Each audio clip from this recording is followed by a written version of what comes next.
So today we will start with the mathematical treatment of interference theory. Okay, so you can write now. We will actually write down or try to understand the mathematics of interference.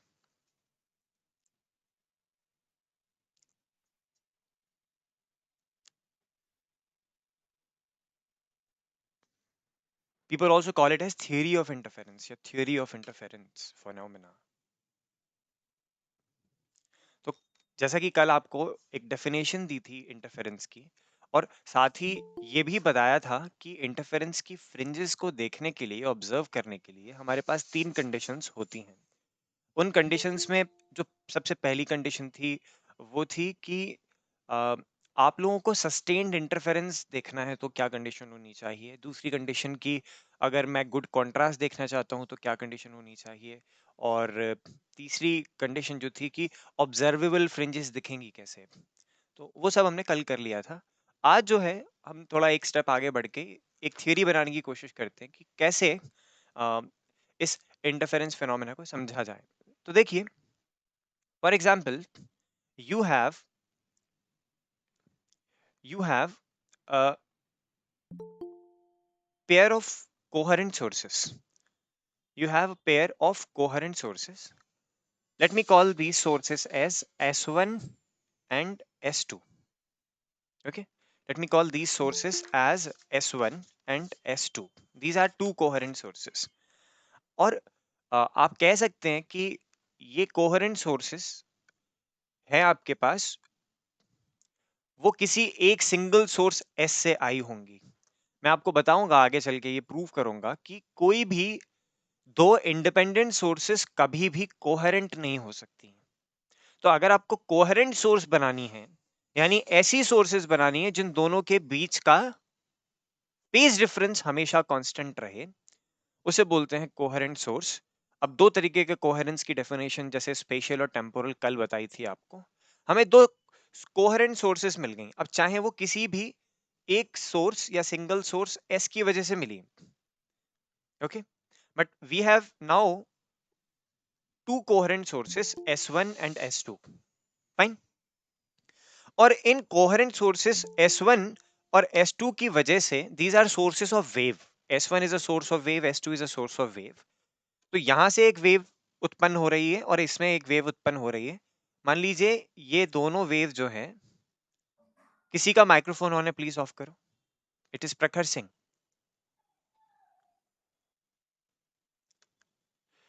ये दो waves जाकर किसी एक point P पर मिलती हैं, late से, जो इस प्लेन पर है।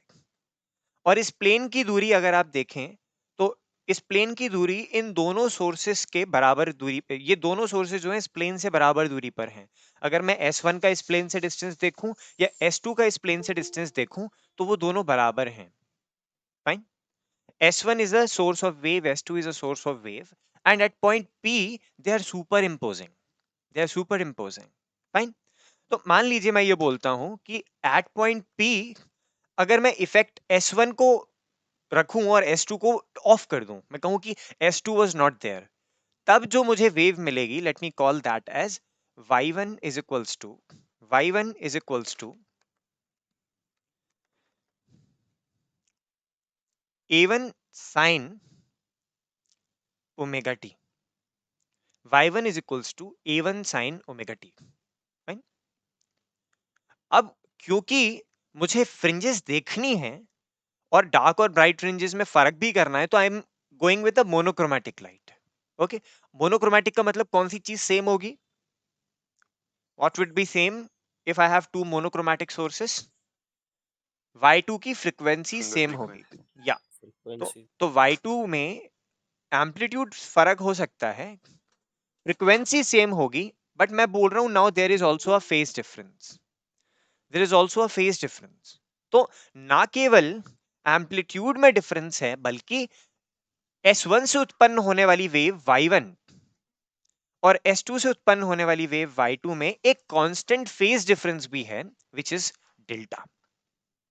ओके, एक कांस्टेंट फेज डिफरेंस भी है which is equals to delta.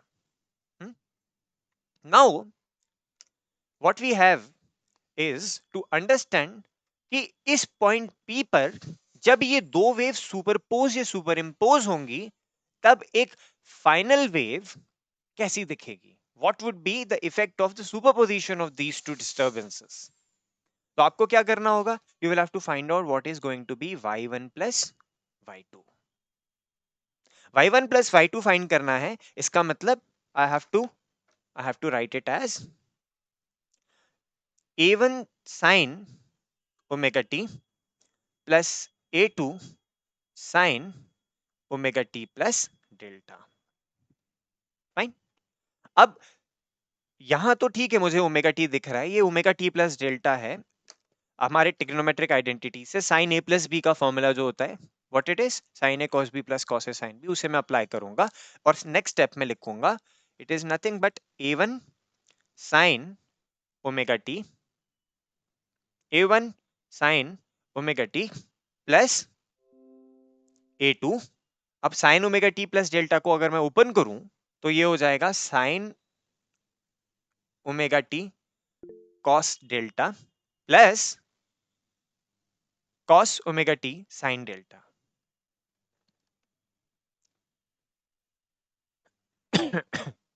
cos omega t sin delta. Fine. It would be like this. Now I just have to do what, यहां से इस ब्रैकेट को अगर मैं ओपन कर लूं तो I be left with a2 sin omega t, sorry a1 sin omega t plus a2 sin omega t cos delta plus a2 cos omega t sin of delta. Fine. I'll get something like this. आप लोग लिखते जा रहे हैं, ये दिखाई दे रहा है आपको, आई होप. यस. हाँ. Yes, sir. Now Yes, sir. another step is to take sin omega t common from two terms and cos omega t common from one term. तो इन दोनों में मुझे sin omega t common दिख रहा है, तो I can write this one as sin omega t common a1 plus a2 cos delta, ऐसा लिख सकता हूं. प्लस यहां से मैं cos omega t बाहर ले लूं, then I can write this one as a2 sin delta, a1 plus a2 cos delta plus a2 sin delta. तो अब दो टर्म्स मेरे पास आ गए हैं, दो टर्म्स मेरे पास आ गए हैं. एक है a1 plus a2 cos delta, एक है a2 sin delta. Now let me take one assumption, let me take one assumption that a1 plus a2 cos of delta is equals to a cos of theta. Okay. And a2 sin delta is equals to a sin of theta. a1 plus a2 cos delta is equals to a cos theta and a2 sin delta is equals to capital A sin theta. जहां पे आपको a1 पता है, a2 पता है, delta पता है और कैपिटल A और ये जो थीटा लिया है हमने वो अननोन्स हैं. ओके. तो ये अननोन कांस्टेंट है, जैसे डेल्टा एक कांस्टेंट है, a1 एक कांस्टेंट है, a2 एक कांस्टेंट है, वैसे ही इनका एक कॉम्बिनेशन फॉर्मूला लगा के मैंने कहा take this as a cos theta and this as a sin theta. अगर आप इस चीज को पहली वाली इक्वेशन में पुट करें, इस इक्वेशन में पुट करें तो you will get the final equation as a sin omega t cos theta plus a cos omega t sin theta. From the argument कि मैं इस चीज को a cos थीटा बोल रहा हूं, इस वाली चीज को, और इस चीज को a sin थीटा बोल रहा हूं. I can write it as this. Okay. अब इन दोनों में से I can take a common, right. I can take a common out of these two. अब a कॉमन लेंगे तो मेरे पास क्या बचेगा, तो इस चीज को यूज करके हमने पहला फॉर्मूला लिखा, आई will be getting y1 plus y2 is equals to a common लिया, cos omega t sin theta plus sin omega t cos theta is nothing but equals to a sin omega t plus theta. This is y1 plus y2. Could you get this equation? ये बात simple mathematics थी. क्या ये wave equation या ये solution यहाँ पे हमारे पास जो आ रहा है A sine omega T plus theta अपने आप में किसी हार्मोनिक वेव को नहीं दर्शाता है? दर्शाता है। This also is an equation of harmonic wave जिसकी फ्रीक्वेंसी क्या है? What is the frequency? Omega. Omega, but there is a constant phase difference which is equals to theta. Okay, there is also a constant phase difference which is equals to theta. तो जो superposition होगा उन दो disturbances का जो किसी coherent किन्हीं दो कोहेरेंट सोर्सेस के सुपरपोजिशन की वजह से एट अ पॉइंट पे हमें मिल रहा था, will also be a harmonic disturbance, will also be a harmonic disturbance जिसका एम्पलीट्यूड क्या होगा?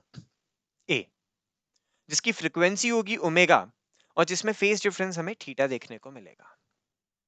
फाइन, तो ये चीज जो है वी विल गेट टू सी।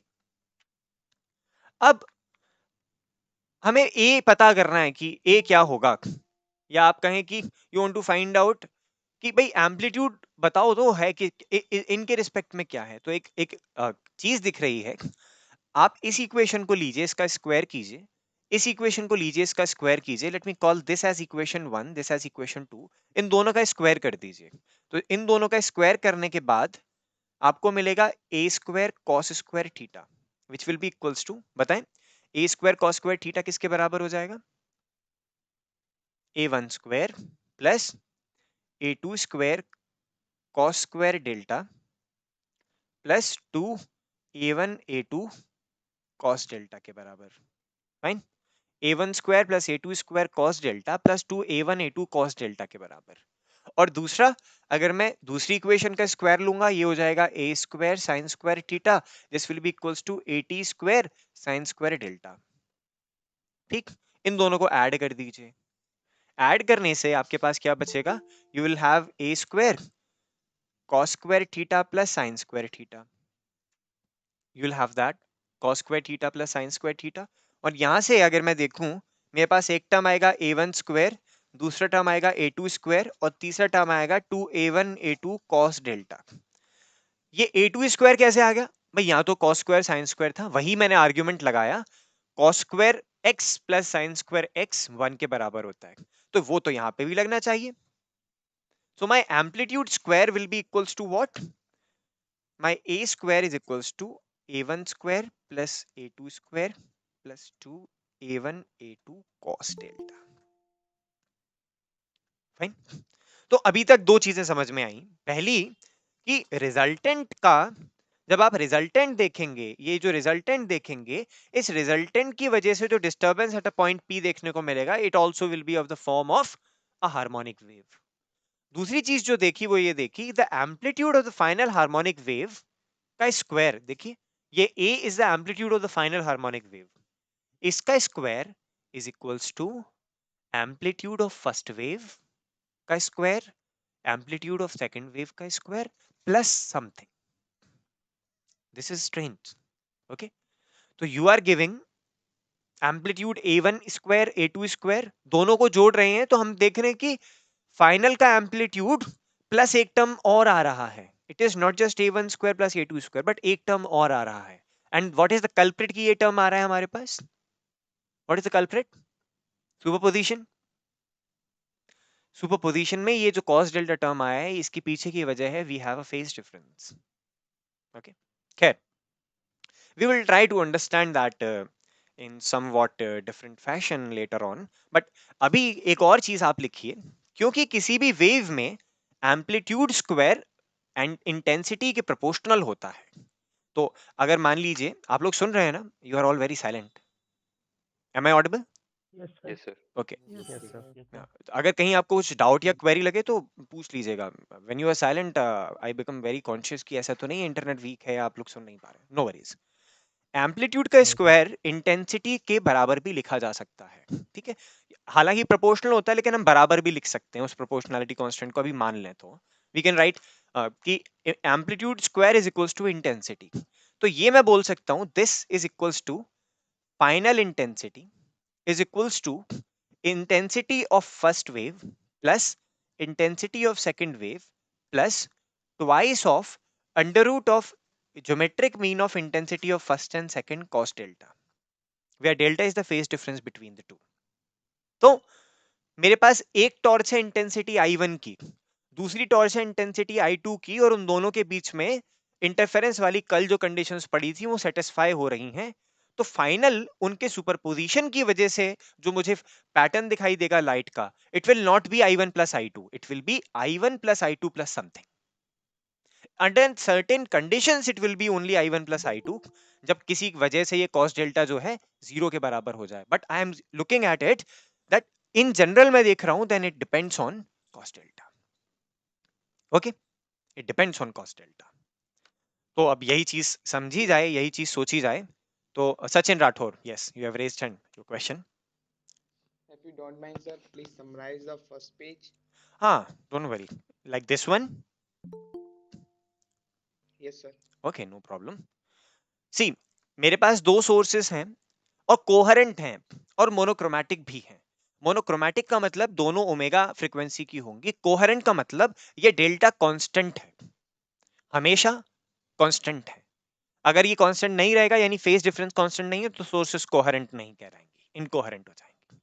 अब इस S1 से जो Y1 वेव निकली और S2 से जो Y2 वेव निकली, अभी मैं जनरल बोल रहा हूं, मैं बोल ही नहीं रहा कि लाइट वेव है, मैं बोल रहा हूं एनी टाइप ऑफ वेव, और इस पॉइंट P पर सुपरपोज कर गई, तो मैं सुपर इम्पोज या सुपरपोजिशन प्रिंसिपल लगा के इन दोनों को ऐड कर सकता हूं। मुझे फाइनल डिस्टरबेंस पता करना है, और फाइनल डिस्टरबेंस के लिए मैंने यहाँ पे कुछ ट्रिग्नोमेट्रिक आइडेंटिटीज लगाई, कुछ अजम्पशंस लिए, जैसे A1 plus A2 cos delta is A cos theta capital A, और ये A साइन थीटा, इस तरीके से अजम्पशंस लिए। फाइनली मुझे ऐसे अजम्पशंस लेने के बाद ये वेव इक्वेशन मिली, दैट माय सुपरपोज्ड वेव और the final wave will be equals to A sin omega t। ठीक, दिस इज द समरी। बात समझ आई Sachin? Yes, sir. Okay, after that मुझे एक सवाल ये था कि भाई पता करना है ये A क्या है, what is this A equals to. तो मैंने ऊपर इक्वेशंस देखी जो मेरे अजम्पशंस थे, इन दोनों इक्वेशन का स्क्वायर किया, cos square theta sin square theta 1 हो जाएगा, ऐड करेंगे तो I have got the term like this, I have got this term. When I have got this term, तो मैं बोल रहा हूं आपसे कि एम्पलीट्यूड का स्क्वायर दरअसल इंटेंसिटी के बराबर होता है। तो फर्स्ट वेव के एम्पलीट्यूड का square is the intensity of first wave, second wave के एम्पलीट्यूड का square is intensity of second wave. अगर केवल एम्पलीट्यूड लूंगा तो स्क्वायर रूट हो जाएगा, स्क्वायर रूट हो जाएगा, एंड दिस है what I am getting as final. Fine, this is what I am getting as final. अब आप Vishal Singh, Yash Baghel, yes sir yes. Sir हम सुपर पोजिशन प्रिंसिपल लगा रहे हैं यहाँ पे दोनों सोर्सेस पे, दोनों सोर्सेस के बीच में। सर लेकिन दोनों जो सोर्सेज हैं वो खुद एक एंगल पे हैं, मतलब हम कोई भी नो पॉइंट प्रॉब्लम, लेंगे उस स्पेस में। No problem, that does not put any restrictions on application of superposition principle. Superposition only means sir but एक वेव किसी दिशा से आ रही है, दूसरी वेव किसी और दिशा से आ रही है, no problem at all, you just add the two and find the answer. Sir ठीक, बट उससे कुछ ना कुछ एंगल की वजह से पार्ट डिफरेंस तो आएगा ना, हम किसी पॉइंट पे लेंगे तो यस, हम तो उसको तो तो कंसीडर तो कर ही नहीं रहे। तो नहीं नहीं, आपने किया है उसे consider, why you are saying you are not considering sir it. जो फेस डिफरेंस जो हमने लिया वही पार्ट डिफरेंस हम ले रहे हैं। वो जो फेज डिफरेंस है उसको अभी पास डिफरेंस के रिस्पेक्ट में लिखेंगे, don't worry about it, we will put it, we will do it, we'll anyways do it, don't worry. Okay, but okay sir. the good thing to take away is I will take your questions after 5 minutes. Let me just complete this, all of you. Okay uh, sir. Okay sir. hmm. uh, the good thing is that my I final in general is not equals to I1 plus I2, or in general it is not equals to I should say that I final is not equals to A1 square plus A2 square. In general it is very different, fine, it is very different from A1 plus A2 square, क्योंकि कुछ और term भी आ रहा है, and this term is because of the phase difference. हाँ, it is because of the phase difference. तो आप जानते हैं ये जो इक्वेशन हम लिखते थे, जैसे साइन ओमेगा टी प्लस के एक्स टाइप की, तो आई होप यू रिमेंबर कि ये पूरा के एक्स बनता था फेज, साइन का आर्ग्यूमेंट वाज अ फेज, लेकिन अगर मैं केवल k को देखूं तो it is like 2 pi by lambda, x is some path difference. Okay, तो के एक्स पूरा बन गया फेज डिफरेंस। जो साइन के अंदर आर्ग्यूमेंट है उसे फेज बोलते हैं, but if I take it in terms of K X then it is path difference. तो मैं यहां से लिख सकता हूं, I can write that actually ये जो फेज डिफरेंस डेल्टा है यहाँ पे, वो जो इक्वेशन थी इसमें ओमेगा टी प्लस डेल्टा, इसको मैं किसी के एक्स से रिप्लेस भी कर सकता था, और I am just doing that. It is equals to some K into path difference. This is what Yash was saying, k into some path difference. Then I can write it as k की value होती है 2 pi by wavelength into path difference. Okay, तो phase difference की definition path difference की definition related है. उनके path difference की वजह से ही फेज डिफरेंस आया है. समझ रहे हो यश? Yes sir. सर आपने स्टार्टिंग में इसी वजह से वो लिखा फेस में लिखा था. यस. अब ये delta is equals to 2 pi by lambda into path difference आ गया है मेरे पास, और इस पाथ डिफरेंस को मैं लिख सकता हूं सी. मान लो मुझे वैसे ये वाली लाइन ज्यादा बड़ी लग रही है, तो path difference is equals to S2P minus S1P. Correct? This is the what the path difference is.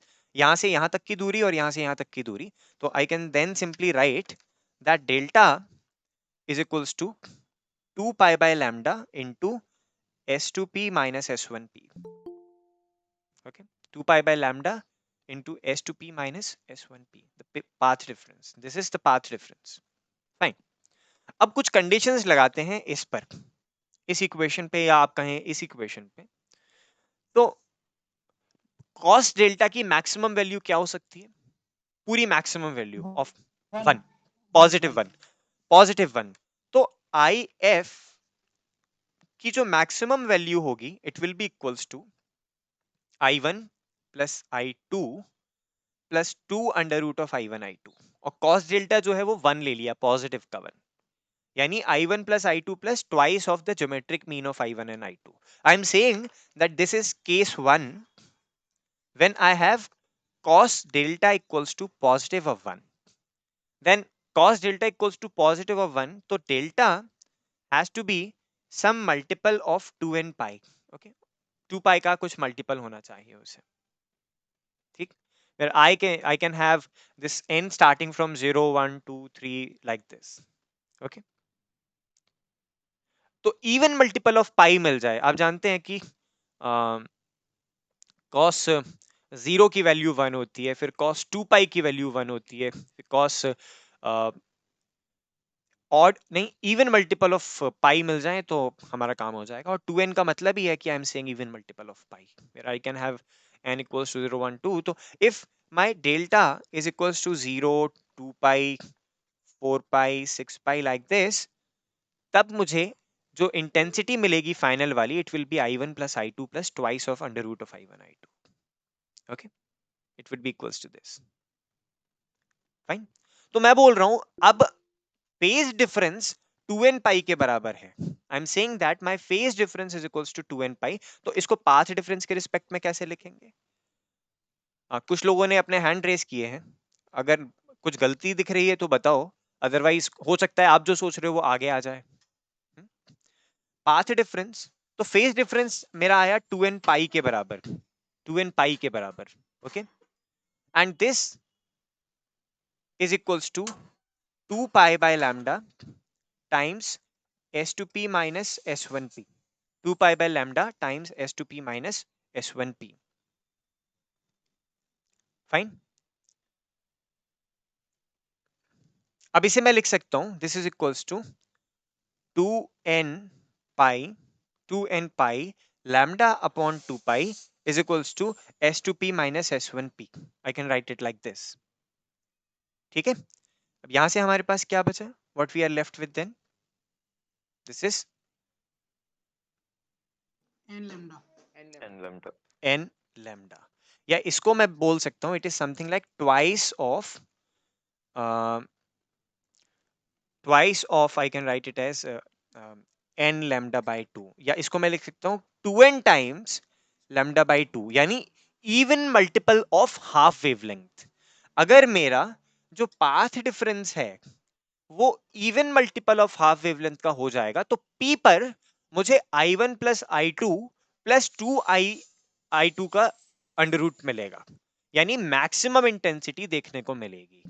आप कहेंगे कि सर इसे मैक्सिमा क्यों नहीं बोल देते? मैक्सिमा मैं बोल सकता हूं, बट उसके लिए मुझे किसी इंटरफेरेंस एक्सपेरिमेंट में जाना होगा. मैं तो थ्योरी पर हूं, तो मैं उसे मैक्सिमा अभी नहीं बोलूंगा, हालांकि बिल्कुल सही है, उसको मैक्सिमा ही बोलते हैं कि उस पी पॉइंट पर मैक्सिमा होगा अगर path difference 2n times lambda by 2 के बराबर हो या फेज डिफरेंस 2n पाई के बराबर हो। तो फेज डिफरेंस पाई के रिस्पेक्ट में लिखा जा रहा है, path difference wavelength lambda by 2 के रिस्पेक्ट में लिखा जा रहा है, हाफ वेवलेंथ के रिस्पेक्ट में लिखा जा रहा है। तो ये हुआ आपका case 1।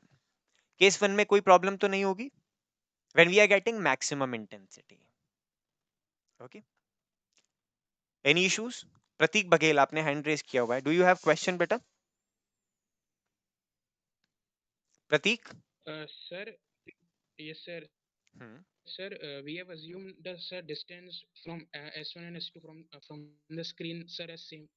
So, sir, how can we write in phase difference S2p minus S1p? okay, okay. So when I say that this is a plane and this is a plane, on this plane I am taking, let's say, some S1 over here and S2 over here, then you know that when I talk about distance I actually take the shortest distance or the perpendicular distance. सही बात है? जब मैंने कहा कि S1 की दूरी इस प्लेन से पॉइंट से नहीं कहा था, S1 की दूरी इस प्लेन से और S2 की इस दूरी इस प्लेन से सेम है, आई मेंट कि इन दोनों का परपेंडिकुलर डिस्टेंस सेम है। जबकि मैं अगर ये बोलूं कि इस पॉइंट पर देखो तो हो सकता है इस पॉइंट पे S1p और S2p अलग अलग हो जाएं। ये इस पे डिपेंड करता है कि p कहां लिया गया है। प्रतीक, बात समझ आई? Yes, sir. So when I have taken this p, actually it never means कि p is equidistant from S1 and S2. I am saying that this plane, इसकी दूरी यहां से और इसकी दूरी यहां इस प्लेन से, यानी परपेंडिकुलर डिस्टेंसेस आर इक्वल। ऐसा नहीं है कि आपके पास सोर्स 1 यहां है, सोर्स 2 यहां है और फिर आप यहां पर देख रहे हैं, ऐसा नहीं है। मैंने बहुत सिंप्लीफाई कर दिया है। ऐसा नहीं है कि इन सोर्स के बीच में भी एक डिस्टेंस आ रहा है, ऐसा नहीं है, ये बोलने की कोशिश थी। बात समझ आई प्रतीक? Yes, sir. Okay, so now we'll move ahead to the second case, and according to you what can be the second case? अब हमारे पास IF minimum हमें मिल सकता है। What is going to be IF minimum? Fine. तो IF minimum will be equals to I1 plus I2 plus twice of under root of I1 I2 cos delta. अगर ये cos delta -1 के बराबर हो जाए तो ये क्या बचेगा हमारे पास? I1 plus I2 minus twice of under root of I1 I2। सही बात?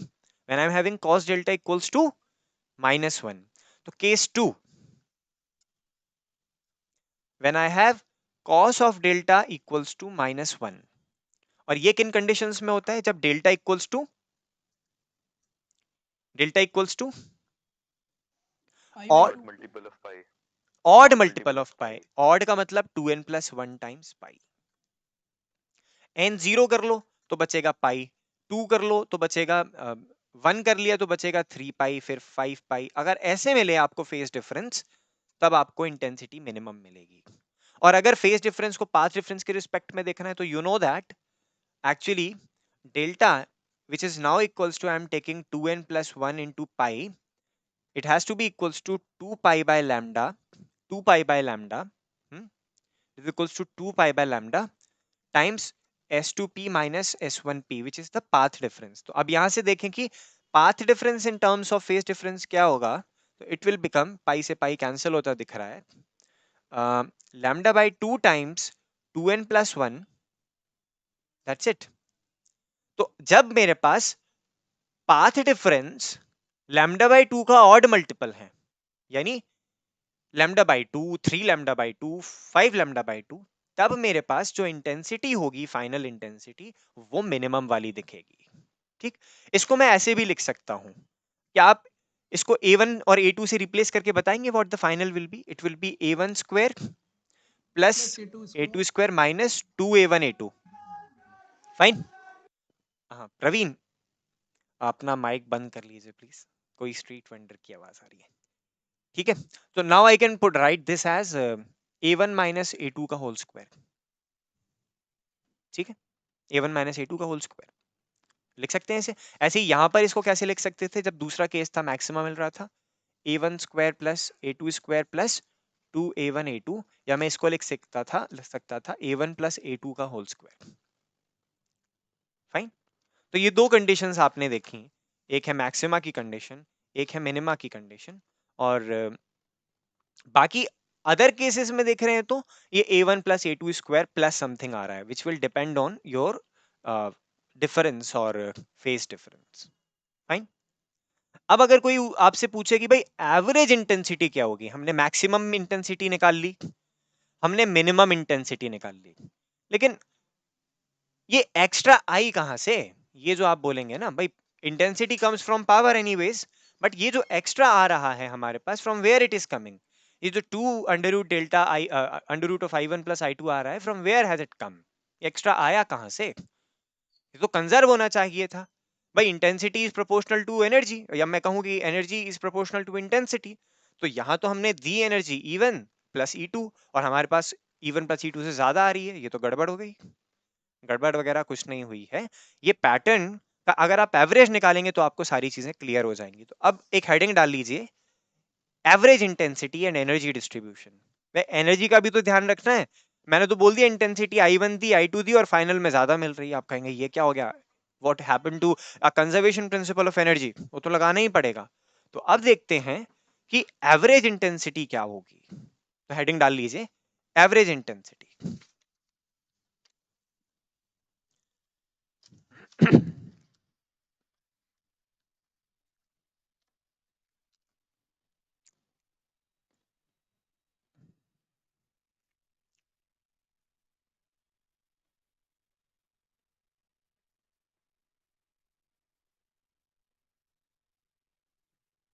Average intensity.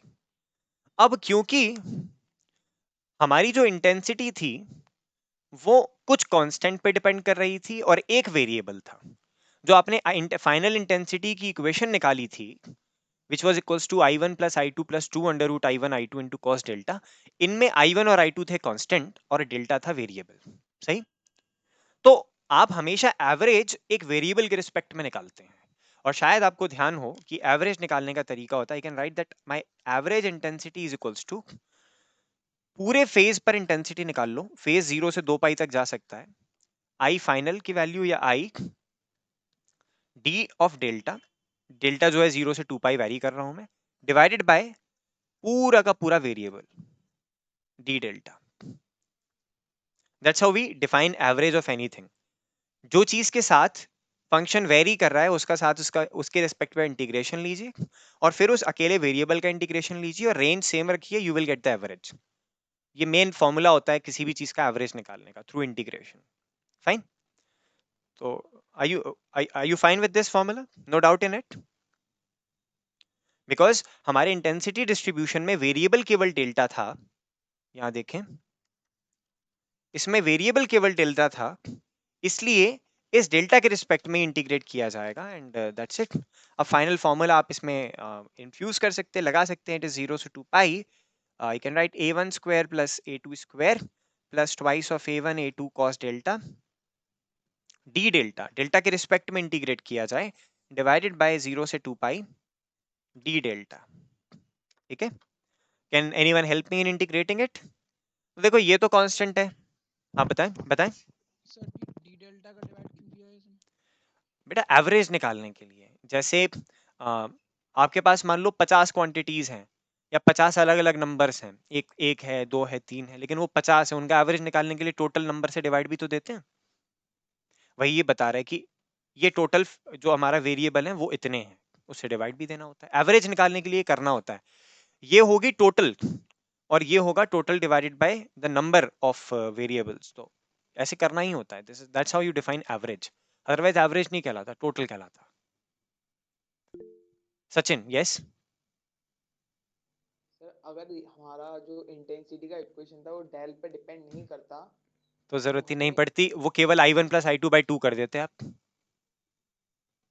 समझ रहे? जरूरत ही नहीं पड़ती आपको, वेरिएबल ही नहीं है तो इंटीग्रेट किसके रिस्पेक्ट में करें? कोई इंटीग्रेशन की जरूरत ही नहीं है। नंबर लो, दूसरा नंबर लो, ऐड करके डिवाइड बाय 2 कर दो, हो गया एवरेज। जैसे आपके दो सब्जेक्ट में मार्क्स आए, वेरिएबल नहीं है, एक में आए 50 में से 45, दूसरे में आए 50 में से 45, तो एवरेज कितना हुआ? बताएं? 45। 45 एवरेज हो गया। एक में 50 में से 50, दूसरे में 50 में से 40 आ गए, तो अब एवरेज कितना हुआ? 45। और तब भी Average 45। तो आप डिवाइड बाय 2 भी तो कर रहे हो, तो ये इसलिए आ रहा है नीचे।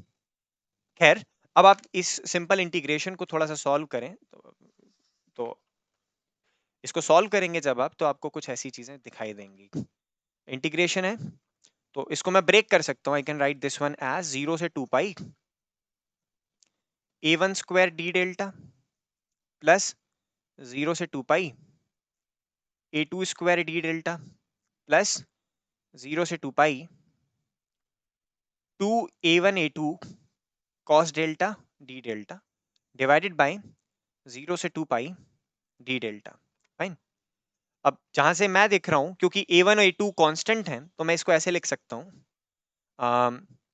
2 पाई टाइम्स, या मैं इसको ऐसे लिख सकता हूँ, बाद में हम वो लगा लेंगे इसके ऊपर जो हमें लिमिट्स लगानी है। I can simply write it as a1 square into delta plus a2 square into delta, क्योंकि ये जो है वो d delta is a variable, तो कांस्टेंट बाहर x dx, तो x बना plus 2 a1 a2 cos delta का क्या होता है? Sine delta. Sine delta. इसकी लिमिट्स लग जाएंगी, आप 0 से 2 पाई लगा देंगे, और नीचे बचेगा एक डेल्टा, उसकी लिमिट 0 से 2 पाई लगा देंगे। अब बताएं यहाँ क्या बचेगा? देखो, इसमें 0 लगाया, 0 लगाया, 0 लगाया, तो क्या बचेगा? तो पहले 2 पाई लिमिट पुट करते हैं, तो 2 पाई लगाने से क्या होगा? 2 pi times a1 square plus 2 pi times a2 square. 2 pi into sine, sine 2 pi क्या होता है? 1। साइन 2 पाई 0 होता है। Okay, zero.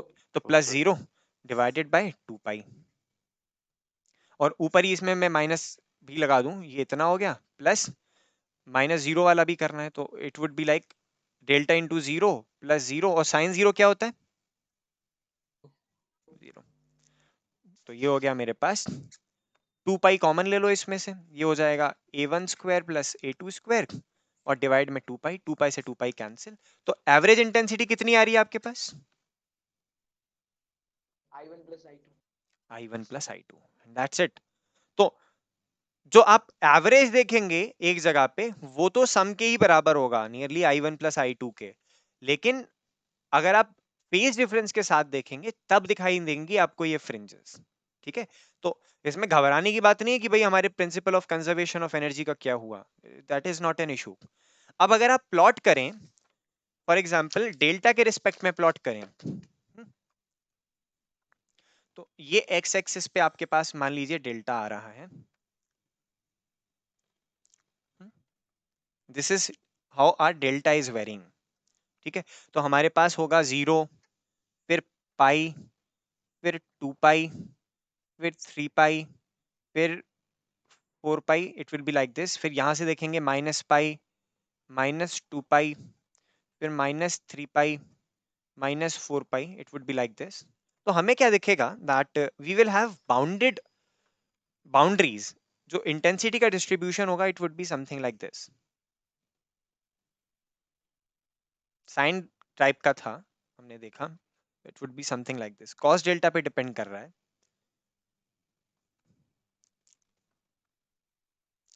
ओके, तो अगर 0 है डेल्टा, तो क्या वैल्यू आएगी हमारे फाइनल इंटेंसिटी वाले फॉर्मूला की? What that was equals to? तो 0 है मतलब फेज डिफरेंस 0 है। फेज डिफरेंस 0 है का मतलब it is an even multiple of pi. Okay, even multiple of pi है, तो मैक्सिमा मिलना चाहिए, तो I will get a maxima, here I will get a minima, यहाँ पे भी एक मिनिमा आएगा, यहाँ पे एक मैक्सिमा, ये मिनिमा, यहाँ पे एक मैक्सिमा, ये मिनिमा, ये मैक्सिमा, ये मिनिमा, ये मैक्सिमा, ये मिनिमा, ये मैक्सिमा, ये minima, it would go like this. तो आप यहां देखें, this is equals to I min, this is equals to I max, this is equals to I min और आई मैक्स, और ये आई मिन और आई मैक्स के बीच में झूलती है, और इस साइन एवरेज निकालेंगे तो that will be equals to I1 plus I2। अगर आपसे थ्योरी ऑफ इंटरफेरेंस पूछी गई है और आपने ये नहीं बनाया है, तो इसका मतलब आपने कुछ भी नहीं किया है। आपको कम से कम इस डायग्राम का पूरा एक्सप्लेनेशन तो देना ही पड़ेगा। Fine? Do you understand it? Got it. Then it's good.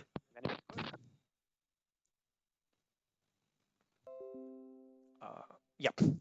So this is it for today's class. कल हम कुछ न्यूमेरिकल्स करेंगे based on दिस इंटरफेरेंस, और ये जो अभी थियरी पढ़ी है उससे रिलेटेड कुछ न्यूमेरिकल्स करेंगे. एक न्यूमेरिकल हम आज की क्लास में भी करके देखेंगे.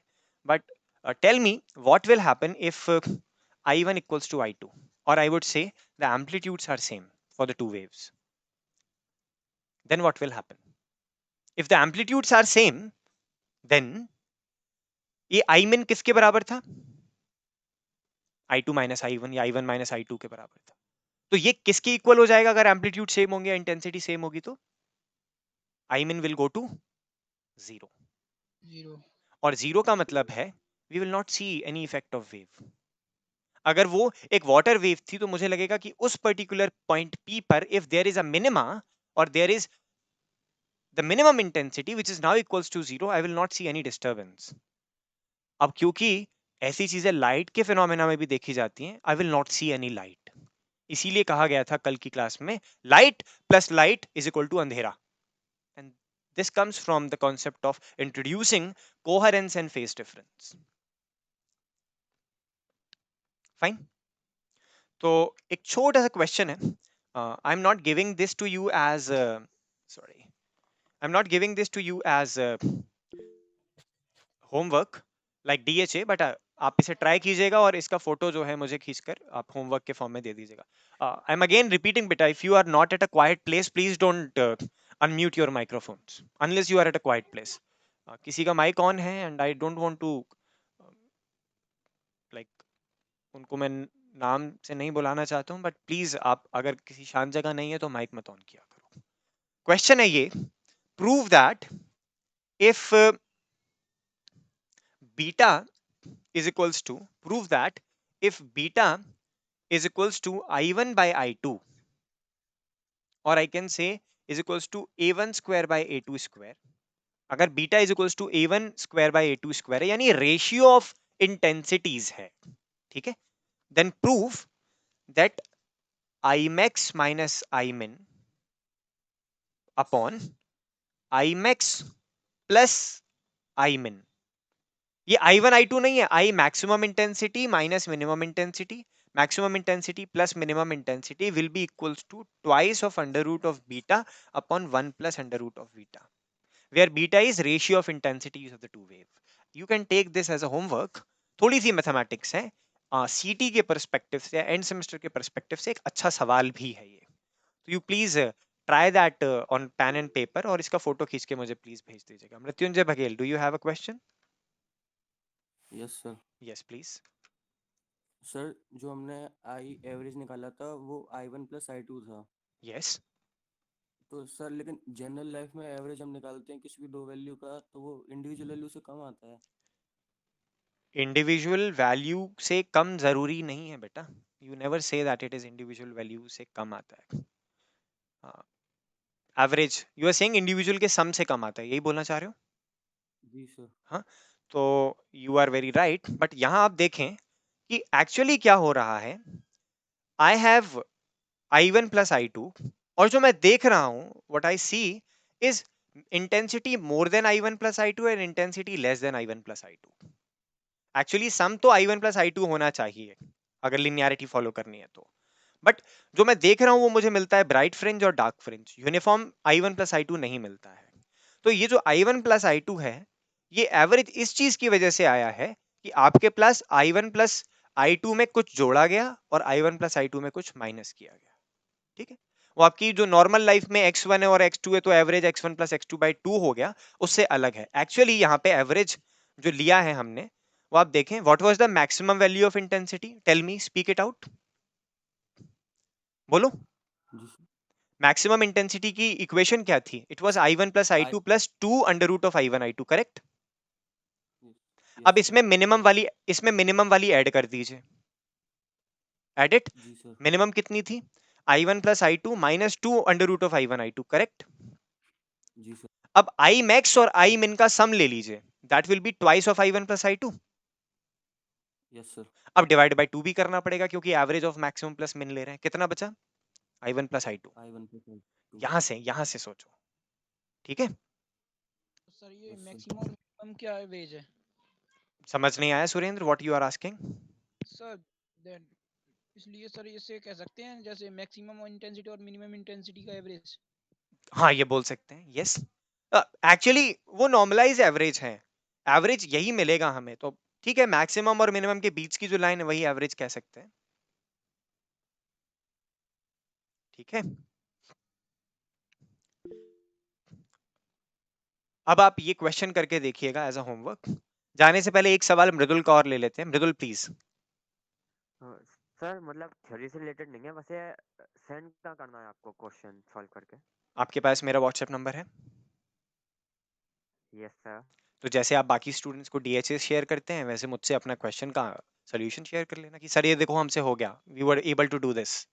आई विल बी ग्लैड। मुझे अच्छा लगेगा कि ठीक है, कुछ आपने किया, you are taking interest in the subject. Done? Okay sir, thank you. Okay. Sir personally share करना है क्लासरूम पर? Yes yes, no no no, it's not it's not a DHA. इसके कोई नंबर नहीं है, ये तो इंटरेस्ट से है। देखना चाहता हूँ कितना इंटरेस्ट लेते हैं, अगर नंबर ना मिले तो। ठीक है, सर लेट्स। हाँ जल्दी बताइए बेटा, I have another class to take. Sir ये दोनों पे रूट आएगा क्या? बीटा में दोनों पे रूट आएगा प्रूफ में? हाँ, ये अंडर रूट है और ये भी अंडर रूट है, जहां तक I have can see. Let me just check again. या 2 under root beta upon 1 plus beta है। No, it's not this. नीचे बीटा नहीं है, it's not beta. Sir like अभी प्रूफ किया तो पता पड़ा। 2 under root of beta plus 1 plus beta है, it's not under root of beta. Yeah thank you for correction. आपने कर लिया proof? Yes sir. That's good. It was not very tricky, कुछ इक्वेशंस ही डालनी थी जो अभी आज हमने इस यस लेक्चर सर। में सीखी थी, दैट्स इट। तो दैट्स वेरी नाइस। अब आप अपना सोल्यूशन किसी और से शेयर मत कीजिएगा, let people try and show मी कि सर हमने ऐसे किया है, कहीं अटकते हैं तो पूछेंगे। That's it for today's class, thank you so much all of you. कल मिलते हैं। I will discuss it in the afternoon कि whether we will meet tomorrow और not. Thank you so much.